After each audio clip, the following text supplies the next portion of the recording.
All right, what's going on, guys? Isaac Fletcher here. Welcome to another iHoopsFL interview. Now, before we begin, make sure you guys give me a follow on Instagram at iHoopsFL. It's where I post all the highlights, all the best of the best clips, all that good interview content. So definitely give me a follow on there.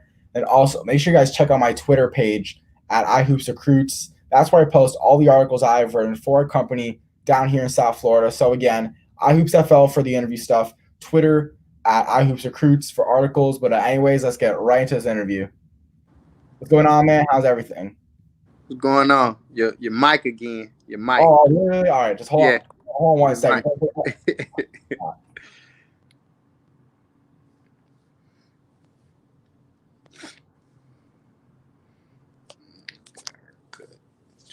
All right. Hello, hello.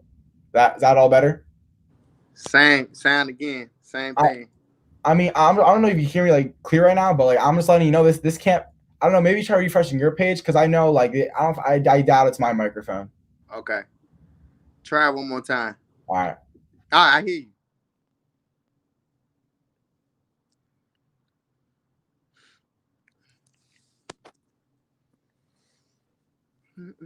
Yeah. I mean, it says my mic is working. Still can't hear you. I Try it again. Hold on. Cause I heard you at the end. okay. I don't know. Is it at all better now? I don't know why it's doing that. I can barely hear you. Hold on. Okay.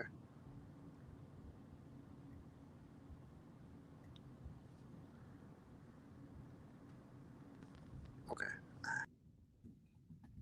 All right, sorry about that, guys. I'm telling you, that I should be okay because according to the whole little StreamYard thing, it says my mic is good, but just stay tuned. I apologize for the delay. I may make a comment on this YouTube video just to let you guys know when it starts, but we'll see. All right, is this it all better? Yeah, we good.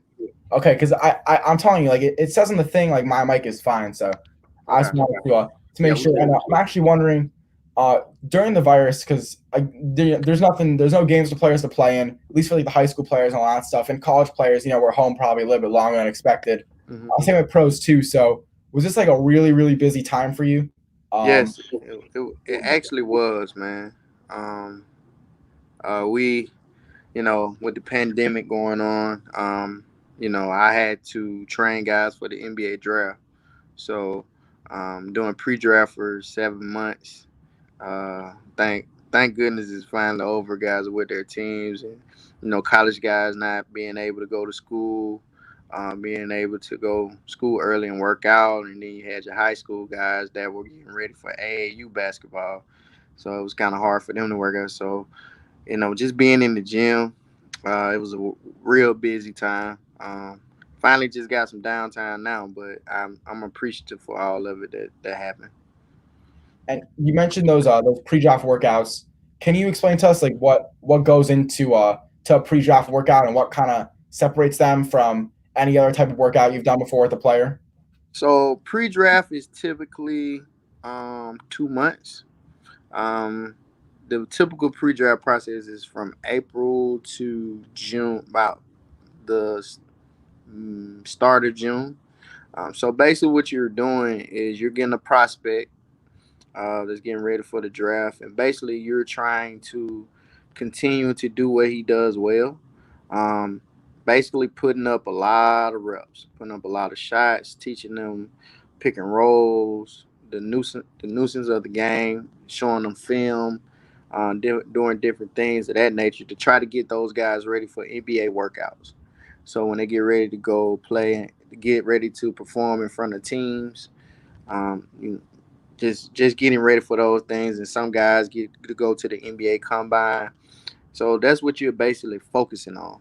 That's the difference from just having a regular workout, trying to, pick and choose what you need, what a guy needs to continue to get better at. What you do it pre-draft as well as somewhat, but you're basically getting reps up and getting guys ready for workouts.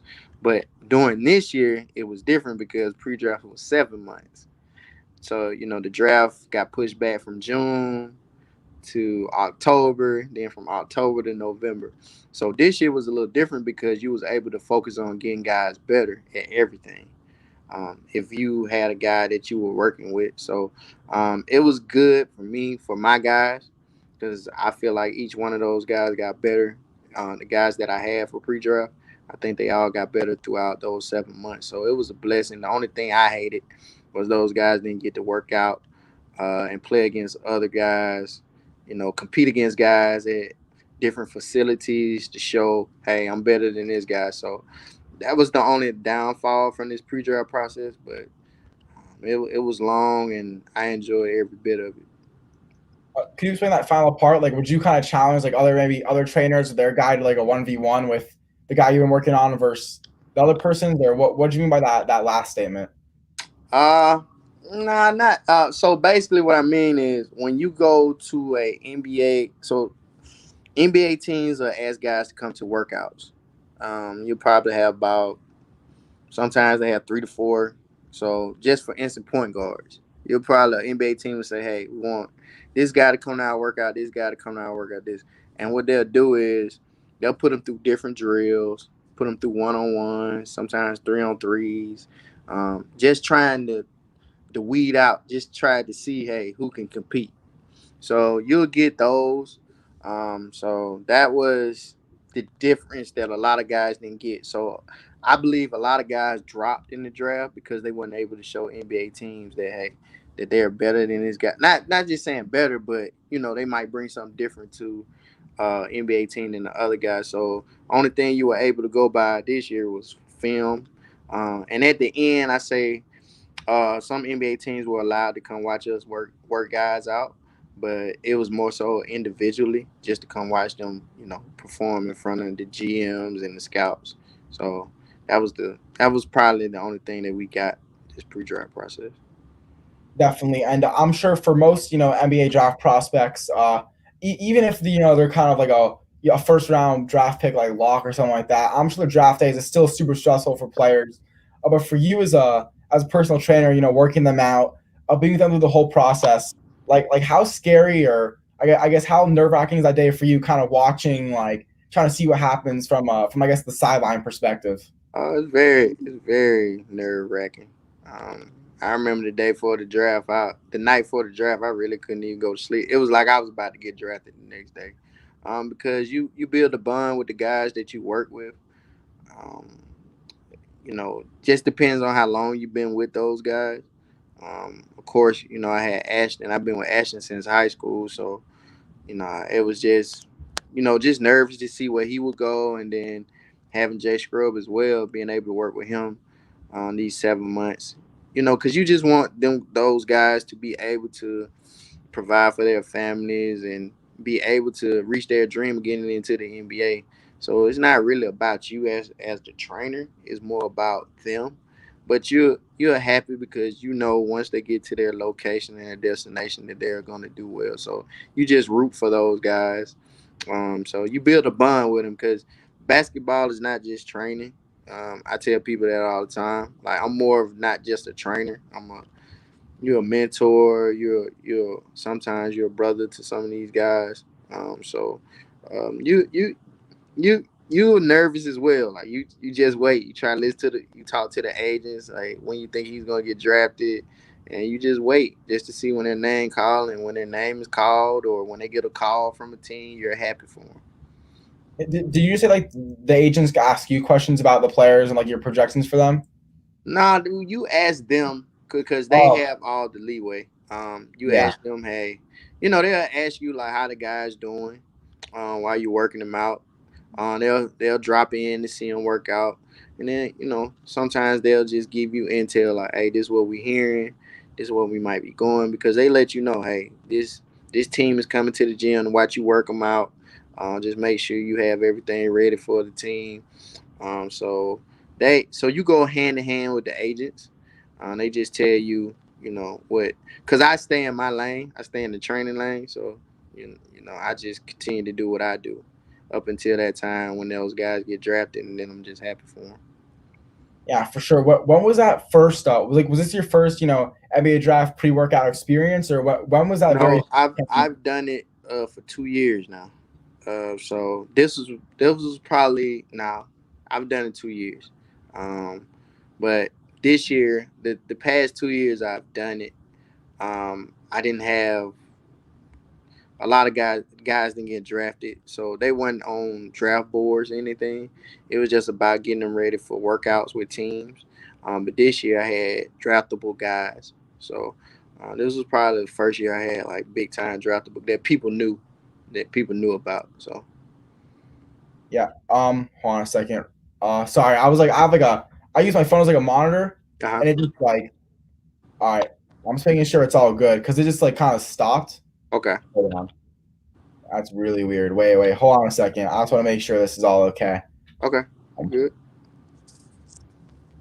Yeah, because if not, worst case scenario, we just continue on another thing. I send you a new link. Okay. Yeah, let me see. Let me see what this is looking like. Hold on. All right. Let me know. Let's see. I'm gonna raise my right hand. Huh? Right. If this comes up on the thing, then we should be good. Okay. I think we're gonna be good. Oh yeah. Okay, we're good. But I want you to kind of talk about like, because again, you said this is your first year with players. Like I know Jay Scrubs, I know Ashton Hagans. Can you talk about like just your first year overall, like experiencing, I guess technically, like pre-draft with guys that were probably more than likely going to end up getting drafted at with some high picks. Mm-hmm. So it was actually, man, it was fun. Like I enjoyed each and every bit of it. Just knowing those guys were going to have the opportunity to get drafted to the NBA. Even when the guys that I had that I didn't, it's just that bond and just trying to get those guys better. Because most of the guys that I trained before they went overseas, so they're doing pretty good overseas right now. So it's something that every trainer wants. You want to have people come to you and ask you to do the pre-draft process. It's just something that you strive for, and to have that come to fruition was great, and just looking forward to continuing to do it. Yeah, that sounds awesome. And I'm gonna ask you like I guess a more general question about this later on in the interview. Okay. But I'm just curious, like off the top of my head, could you tell us how you were able to get Ashton Hagans and Jay Scrubs for you to be their pre-draft guy, just for both of them specifically? So this year's it was so Scrubs agent, I did his pre-draft. Corey Markham, I did his pre-draft. He was the first person to have me do pre-draft. Uh, and with this year being the pandemic, because what people don't understand is when you do pre-draft, a lot of a lot of agencies have people who they want to do the pre-draft for players. But since this year was different because of the pandemic, usually Ashton signed with CAA, so CAA usually send their guys to LA to work out. But with the pandemic and LA being shut down, they wanted their guys to work. So I've been Ashton's trainer for the longest. So who would know him better than me? And also, I know what I'm doing as well. So he came to work. He did pre-draft with me, and he also, when everything kind of opened back up, he went to Impact in Las Vegas and did pre-draft. But Scrubs just stayed down, moved down to Atlanta, and he did his whole pre-draft with me.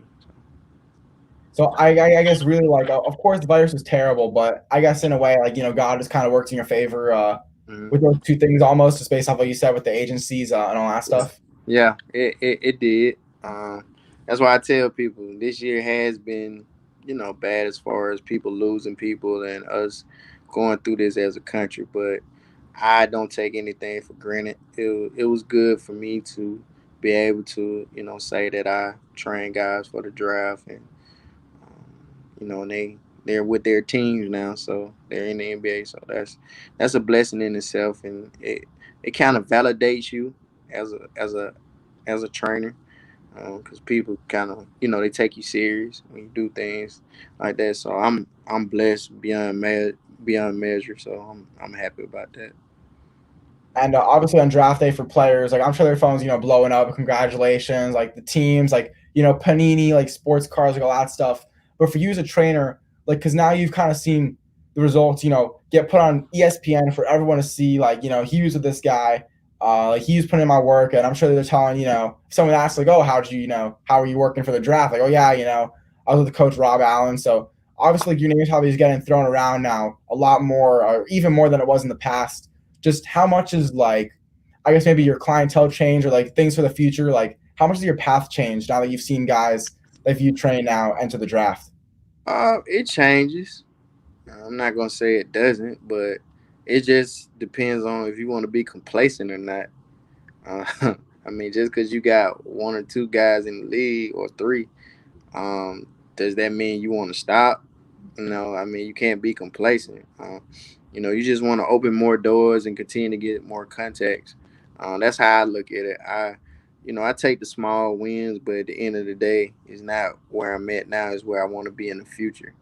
So I just take it with a grain of salt, and I just keep moving on, man. I enjoy it, and just at the end of the day, guys gonna train with you by what you do, not about what you've done in the past. So I've always gone by this statement: "What have you done for me lately?"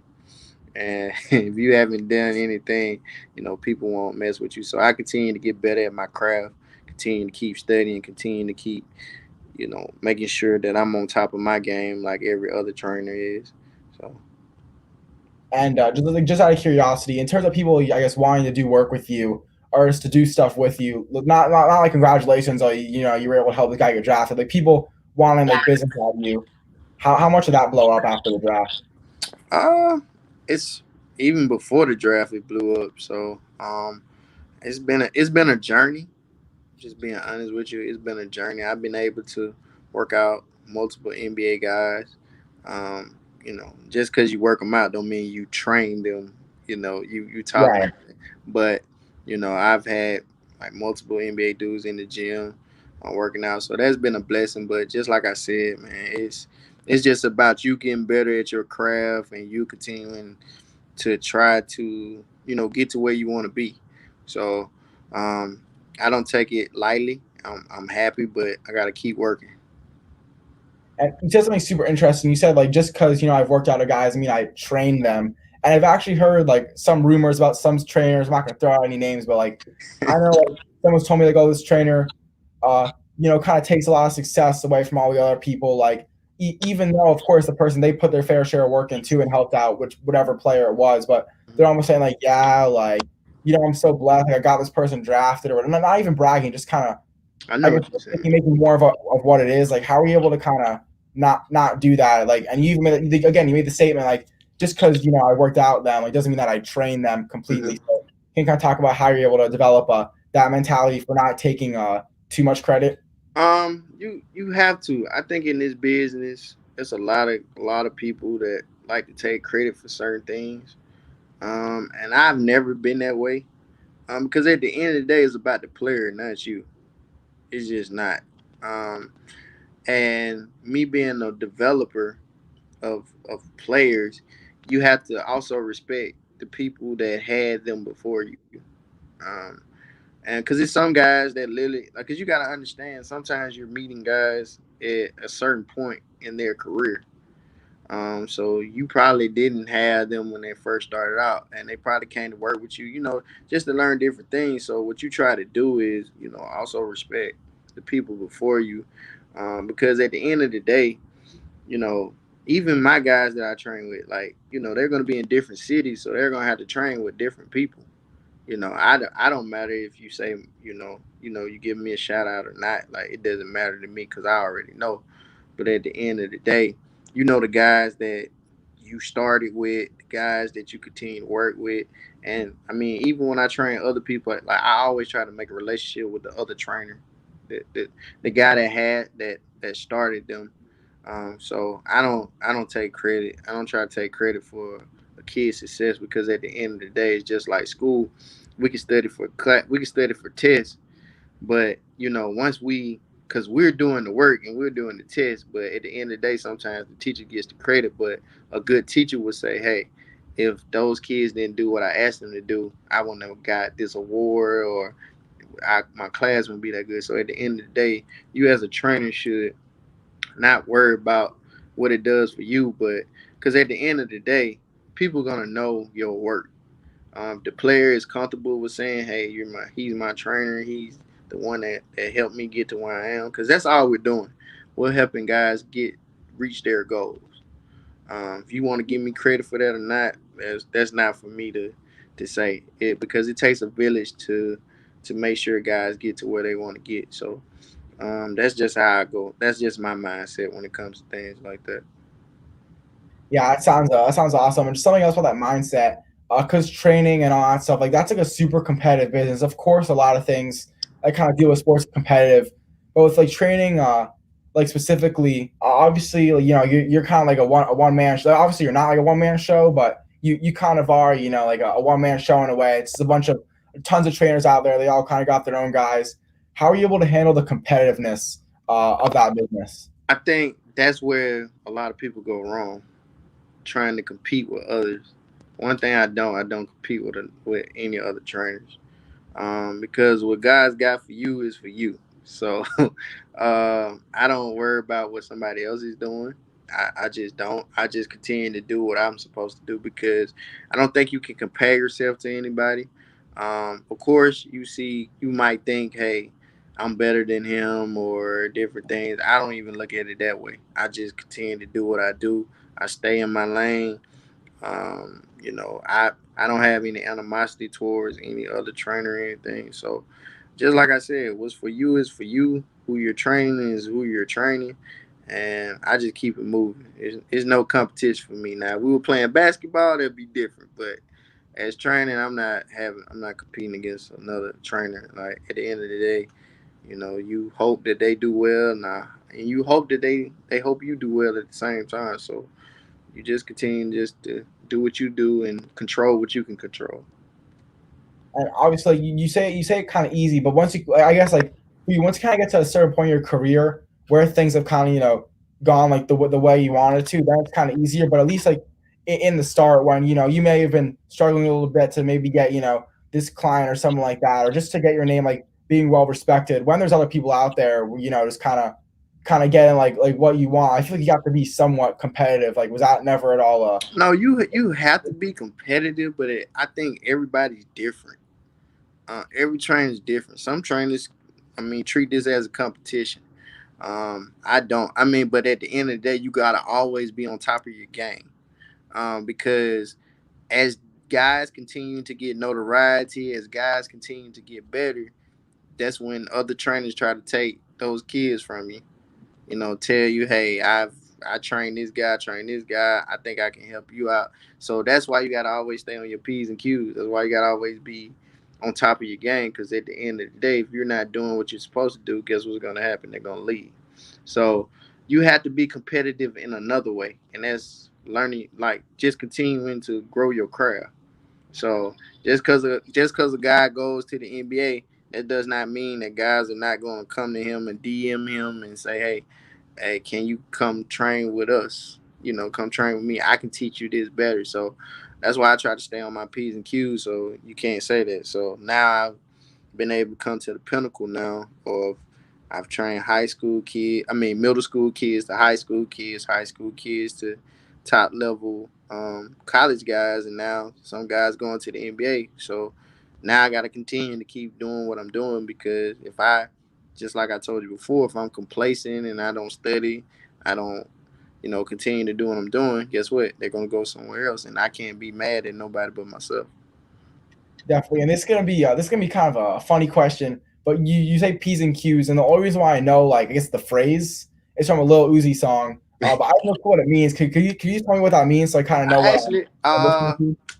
I used to know is I think the Q's is the questions. P's.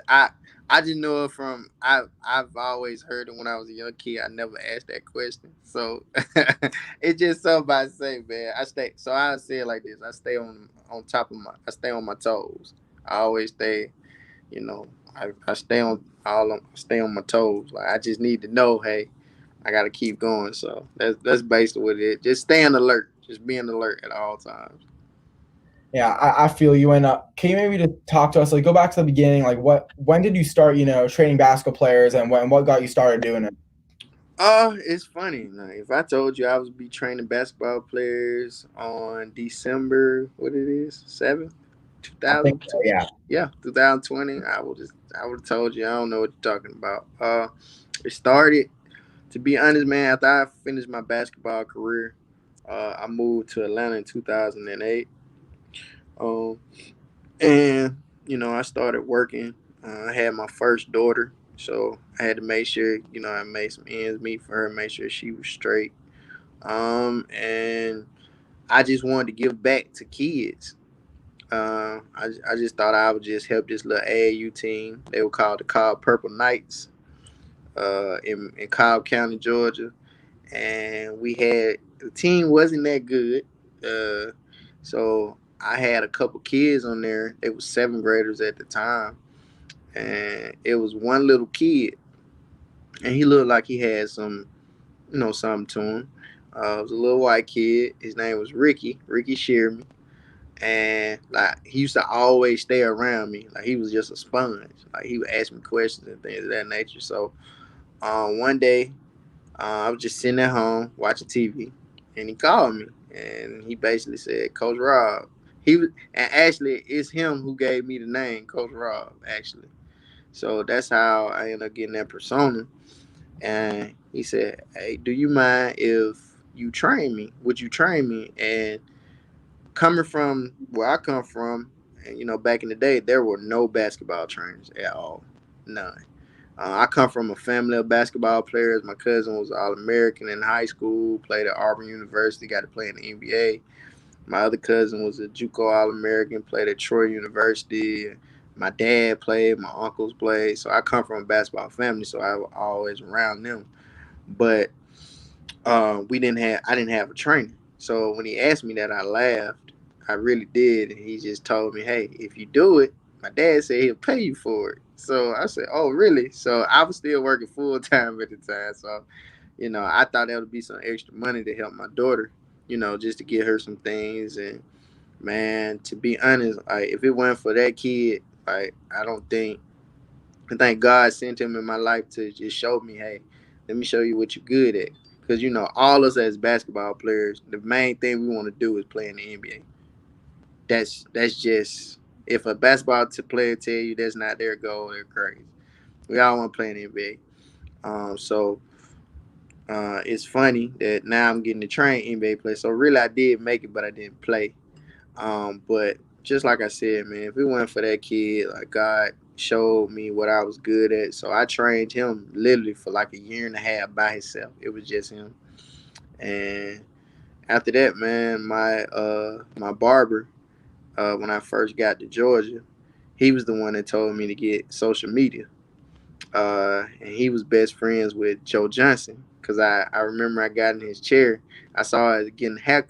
I was looking for a haircut, somebody to give me a haircut here in Atlanta, and his page popped up on my explore page. And when I went to him, he had 15 guys waiting to get a haircut. And I stayed because I wanted one of his haircuts. And I got in the chair, and he told me, he said, "Hey man, what?" He said, "What do you do?" He said, "I know that you say you play basketball." And I said, "Yeah, I'm a basketball trainer, but I was an accountant at the same time. I thought that sounded corny at the time." So he said, "So let me see your Instagram." Well, on my Instagram, I didn't have any videos, no pictures, no nothing. So basically, what he told me, I told him. He asked me why I didn't have anything on my page, and I just told him, "Well, I don't want anybody stealing my stuff." And basically, he broke it down to me, and he said, "Well, don't you think everybody knows how to do this type of haircut and this type of haircut? I just feel like I'm the best at doing it." And basically, what he told me, if somebody's going to steal your material, that means you're doing something right. But you just got to continue to keep going. He he also helped me, which changed my life as well. I know you was at Hoops Giving. The guy that ran Hoops Giving, Chris Williams, he was the one that introduced me to Chris. And Chris was the one who had the top AAU team in the country, and he had Ashton Hagans, Christian Brown, Josh Nickelberry. Like they were like the top AAU team in the country. But before Josh had got there, they were with the Georgia Stars. So I developed a relationship with Chris, and after that, man, it just everything just started. I got to be with the Express with Winfrey Jordan and Daryl Darby. That's how I met Ant Man at the time, Anthony Edwards, and Yep. his trainer Justin Holland. And I just like doors just started opening for me. It after then, so it was just a wave, and then I started training Ashton, and everything just blew up after then. So just like I said, man, it's been a journey, um, and it's still going. It's a marathon, just like Nipsey said. So it's still going, and I'm still writing my my my book right now. So Definitely, and I mean, with those doors opening, this is honestly like a big concern of mine. Like, I feel like like doors out like that, that obviously takes time too. But a door could open like just based off connections, great. But then you got to prove yourself, and like if you don't know what you're doing, that's probably not gonna go well. So how are you able to teach yourself like this is how to train guys? Like I don't know how fast things are going for you, but if you're making a jump from the one guy that you were training with at the beginning, then all of a sudden you're now with number one AAU team in the country. Like, how are you able to teach yourself how to be, a good trainer? I didn't teach myself that. Like I played basketball, so I was good. So a lot of things that I did, like I tried to teach other guys to do. But then as you notice, you have to continue to get better because if you're a developer and a trainer, like you should know every position on the floor. You should be able to train point guards, shooting guards, small forwards, power forwards, and centers. So you have to evolve. And also, what I did was I never, somebody once told me, never be the smartest man in the room. So I would go talk to other trainers that trained NBA guys. Another guy that helped me as well, that gave me a start, was two guys. Um, and I can't. I mean, it's slipping. I know as soon as I get off this podcast, I'm gonna know his name. He's over he's director of player development for the Denver Nuggets, John Beckett, and D Towns. Like those were two guys that I used to watch them at Georgia Tech. Train NBA guys. So I asked them because I mean, I still was training like top guys at the time. But I was like, well, if I want to train NBA guys, I need to see what they do. And those two guys were very, you know, instrumental in helping me. Like they told me, it was like, man, you just gotta keep working. Like sooner or later, it's gonna happen for you. Just keep working. And they would have me let me come in the gym to rebound, pass the ball, and I would just learn.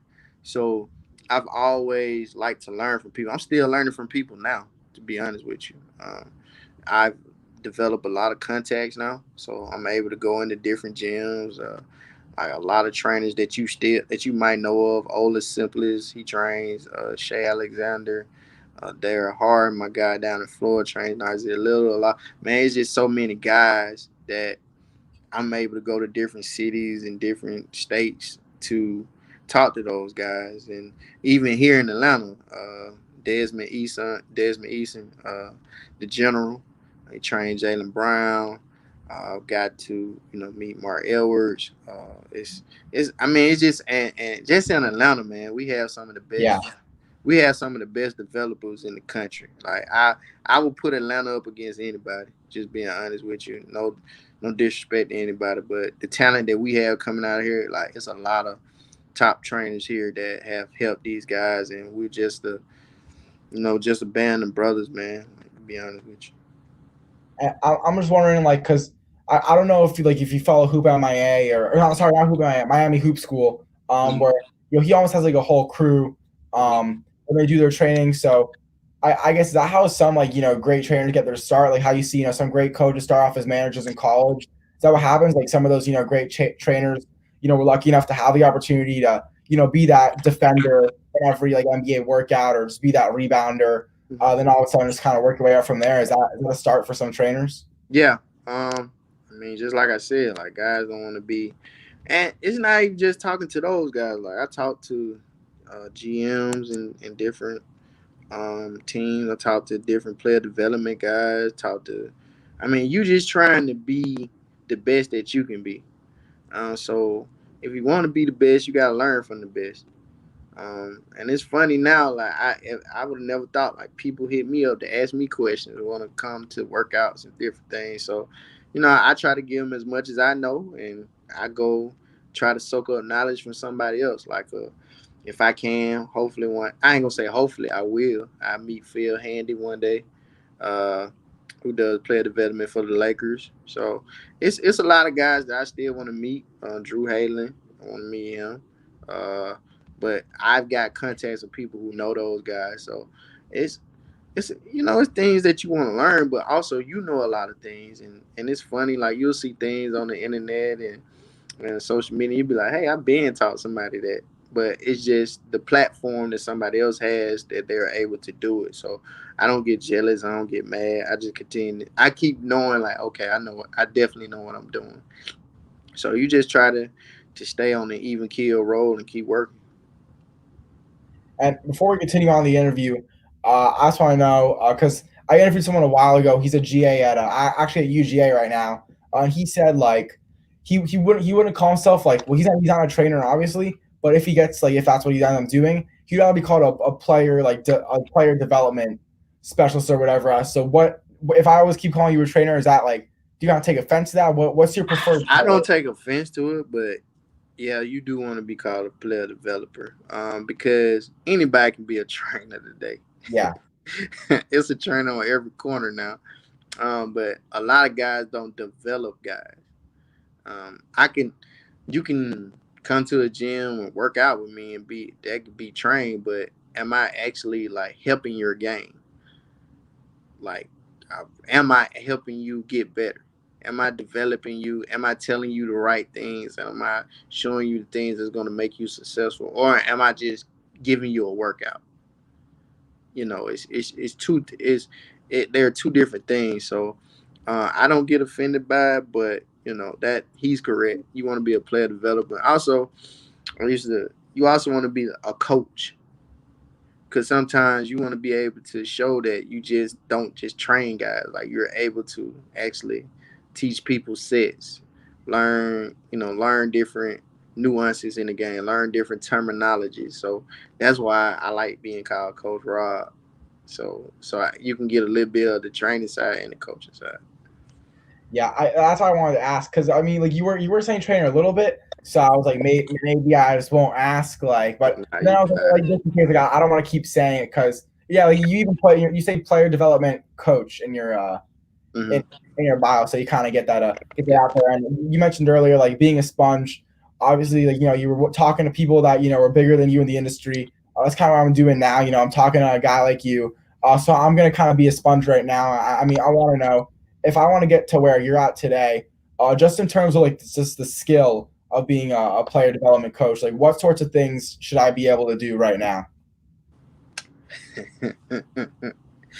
Oh man, you might get a different answer from me than you would anybody else. I'm more of a can you do what you asking me to do? So what I mean is you've been in school, you probably still in school now.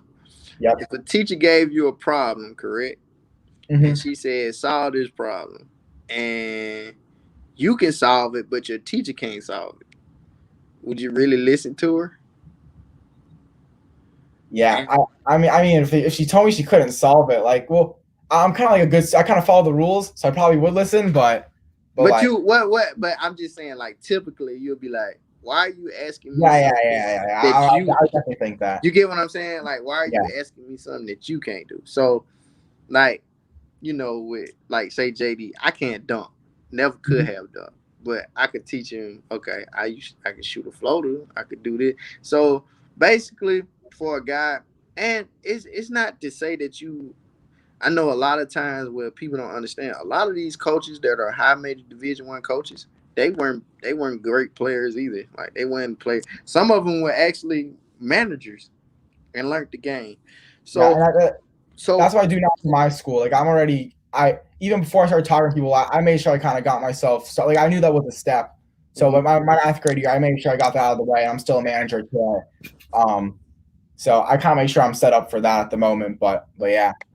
I mean, so what I'm saying is the thing you could do is learn the game. You know, I was able to play the game. I was able to play at a high level. I was able to learn from people that played at the highest level of the game, and I just learned. Like I watch the thing you could do if you didn't play, you can go watch film, go listen to podcast, go read a book. Just learn those things that's gonna make you better, and always be around the game. That's one thing I try to do all the time. I try to be around it. No matter what I got going on, I'm gonna be around it.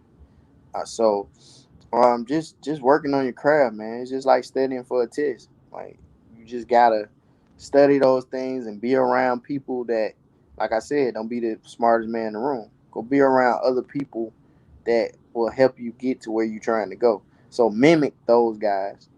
Like learn those nuances. And then what I say is rebound, play defense. And then what that'll do is they'll open doors for you.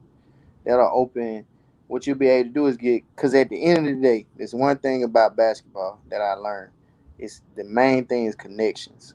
Yeah, but that's actually asked the question about what I need to do, because I honestly, like, for myself, like I feel like talking to people, that's the one thing that comes natural to me. Mm-hmm. Like I'm like a natural born talker, like you may be like a natural born athlete. Like I was born just to talk like people's brains off. So that's kind of why like I always ask questions now, because the way everyone says it's a network. Like that, I'm talking, coach at whatever school right now, and you're telling me a network. Like I have to network to talk to you. Like I kind of get that. That's why I'm trying to make sure. That's why I asked you even the question earlier. How are you able to develop the knowledge? Because I'm like concerned for myself, where I'm gonna get to the point where I network like crazy. I have these opportunities, and then it's gonna be like I'm gonna be front and center. Everyone's looking at me. I'm just gonna be like clueless, because the whole time I took your advice, like network, and then I had no clue like what else to do with that. And that's what's crazy. And what's crazy, man. And I'm gonna tell you about networking. I'll never forget this. When I first started my page, I probably had about 10 followers, 10, 15. So I would still watch other trainers. And I remember, I don't remember his name, but he used to be the player development guy for the Houston Rockets. I used to watch his stuff all the time, right? Wait, it's not. I want to see, because I interviewed a player yesterday. Let me see. Hold on, I'm gonna find the guy's Instagram. Was it John Lucas? Not John Lucas. I know John Lucas. No. I don't remember his name. I mean, I don't know the guy. So he used to be the player development guy for the Houston Rockets. I'll never forget this. This was like 2000 and I think it was had to be about 2010. So I DM'd him and I asked him, hey man, I'm trying to get where you are. What did you do? Like I just wanna know. Like, can you help me? I'm a young up and coming trainer trying to get to the next level. What can you say? I mean, what can you help me with, right? He gave me I was expecting a whole paragraph, right? I just got 2 words. He said, work hard. And at that time I was kind of mad. I was like, really? That's all you gonna tell me?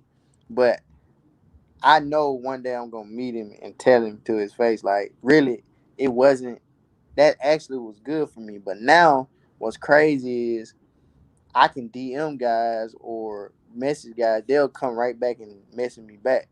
I guess because of the platform I have now, and I've kind of gotten it to where it is. So that's a blessing in itself.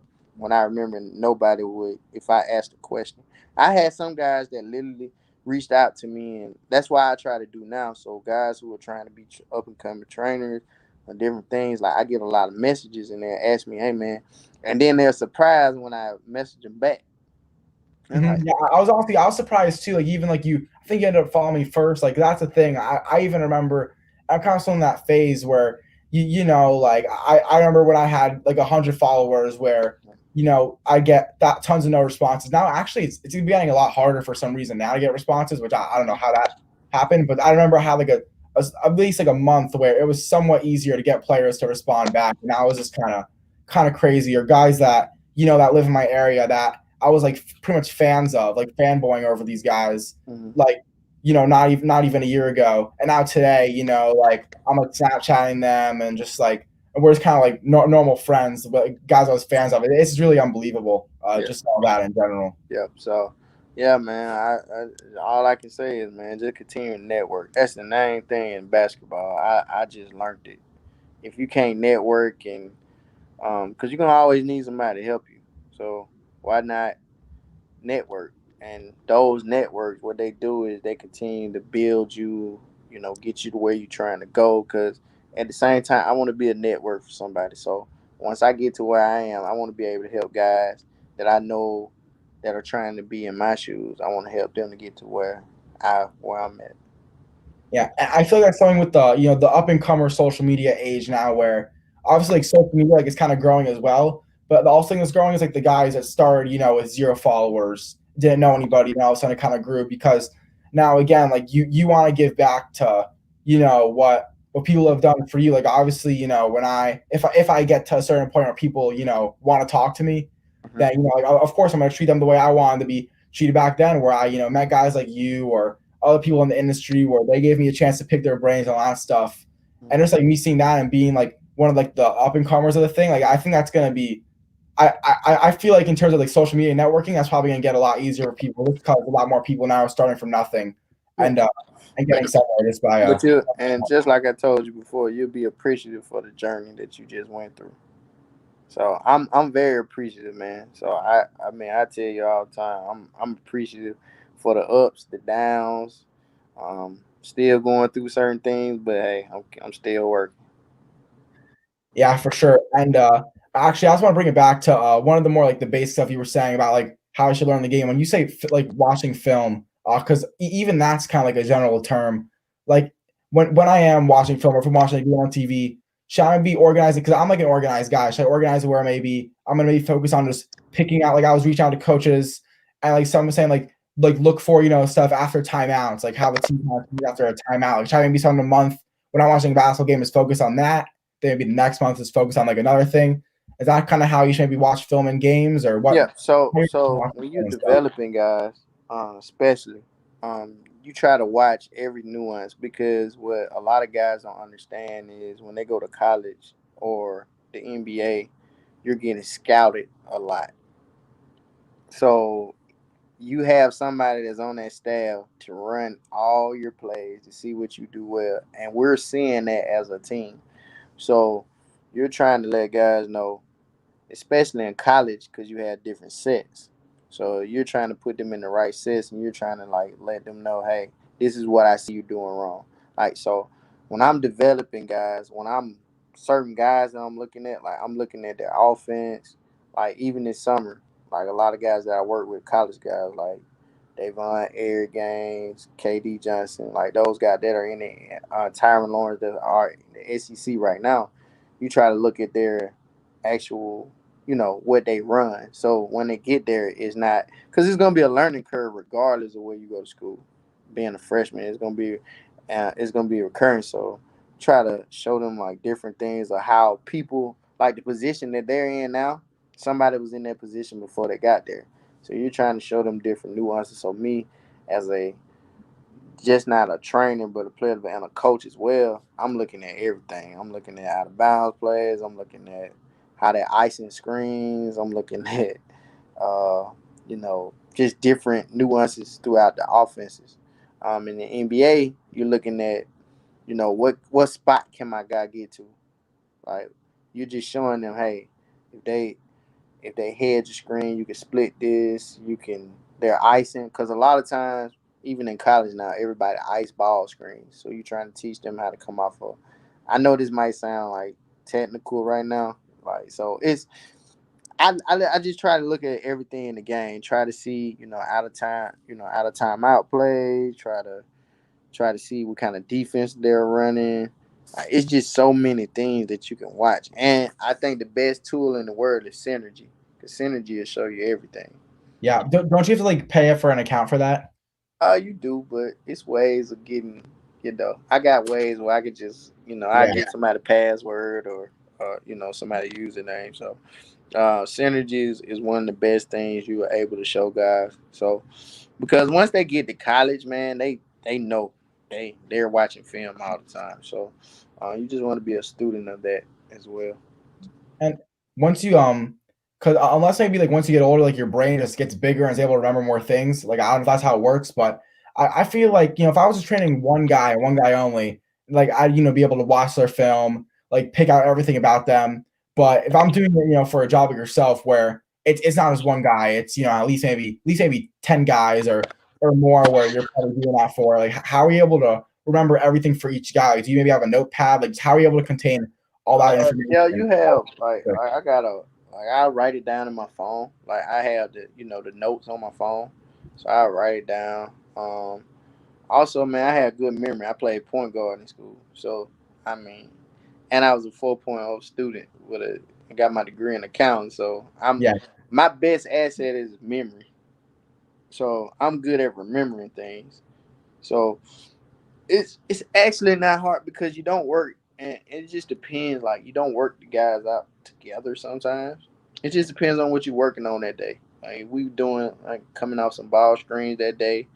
Um, you might have some of them work together, but then when you're on to be technical and trying to teach them, hey, this is what you're doing. You set out a plan for those guys, and you just know, okay, all right, I got him at this time. We're gonna go over this. Then I got this guy this time. So you try to write the stuff down. Try to so you'll have a plan of what you're gonna do throughout that workout. for sure. And actually, I'm just gonna ask one more question. This is actually the first time, like, you know, I have a list of questions, but we maybe have to do like a two-part of this thing, just because like I guess we have like coaches and trainers, like even because again, like I want to be a sponge too, so I'm kind of being somewhat selfish and like trying to take out as much as possible instead of just getting straight to the point with this stuff. But Mhm. again, like you never know, like, this helping me. You never know if there's another me out there. I somehow found this on YouTube and needs to benefit from this conversation as well. So I'm just gonna ask one more question. I just want to know. You mentioned, you know, like I guess you're not really. I guess like you may be satisfied very high where you are, but obviously like you're not done yet. There's more to come. So just what are your goals and what are you trying to get out of all this? So the biggest thing, man, I've always said I wanted to be in the NBA. That's the goal. To be just like one of my mentors, John Beckett, like I said, with the Denver Nuggets player, being over player development. That's the main thing, and like Phil Handy, where he's able to still do player development, but also still have that brain. You have your guys that you work with, but I just like being around, teams. I mean, even, because a lot of guys try to tell me, hey, man, it's good to have your own freedom where you're not working for somebody. You might work for the Lakers, you might work for the Sixers, but um, also, it could also be like a Drew Halen route. He has his own pure sweat basketball, but he trains, he has like four max guys. So they all have him on retainer.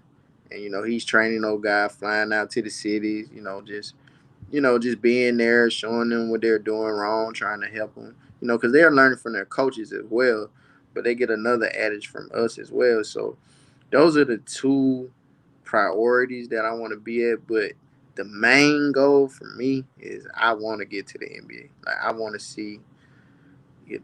I know, and I'm not gonna say it's gonna happen soon. Yeah. I speak this now. It's gonna happen next year. I'm gonna get offered a job. I know it's coming. So I'm just trying to get prepared for it. But just as I said, man, just getting all my guys. Like my main goal right now is just to get the guys that I have now just to play great basketball. It's not even no NBA, no nothing like that. It's just to make sure that they continue to do what they're supposed to do. So, the next crop of guys I have, that they'll be able to, have that same night where they're with their families and they're happy. And they're able to go to the league and then be successful because it just, for the guys that are in the league now the hard parts happens. Now you got to stay in the NBA. It's cool. It's hard getting there, but staying there Yeah. is harder. So that's my main goal, man. Every day I'm striving for it, just waiting for that call. But until then, I'm gonna keep working the guys I have out and just continuing to build. And just how crazy is that? Because, you know, when you're, you know, that elementary school kid saying like I want to go to the NBA, you're only thinking the only way to get to the league is through basketball. You Yeah, don't think it could be through being an equipment yeah, manager, you know, dealing with the NBA team's jerseys, or being a coach, or being, you know, a player developmental guy. Like how crazy is it realizing now, you know, your childhood dream of getting to the league, like if you just say I got to the league, like how crazy is that knowing like what you said, it may probably come true where you lived out, where you probably told yourself, Yeah, I could. I mean, and that's funny because we all, as basketball players, think the only way we're gonna get there is playing. So, just for me, just to have guys that are there now, Ashton's there, Jay is there, Chuma's there. Like to have those guys there, like that's a blessing in itself just to see those guys and not that you're playing, just to see them playing is big enough. So you just try to get the other guys, you've seen the journey that they went through. So, your top level guys that you have and the guys that you think have an opportunity to get there, you just try to use the same blueprint to help those guys get there. Yeah, definitely, man. Even though you probably, or I don't even know what you're gonna say, but just before we get this interview, is there anything you want to plug or anybody you want to shout out? Oh man, I'm not the shout out person the most, but man, I just want to shout. Appreciate you having me on. Uh, shout out all the guys that I work out. I'm not gonna name them all because it's a lot. Yeah.